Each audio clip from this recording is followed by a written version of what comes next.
RB, ba't dito natutulog yan? Sabi mo sa kwarto, may aircon sa kwarto.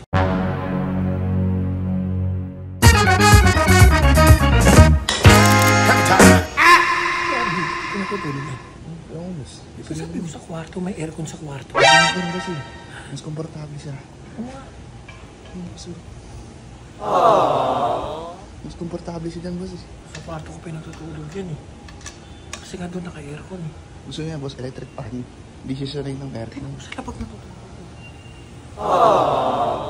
Sabi ko.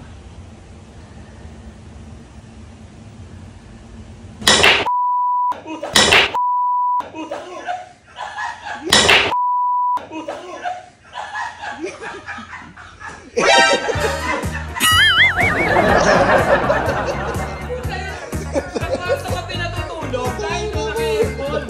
Hanap kami ng alam sa'yo. Hindi ko natulog. Ha?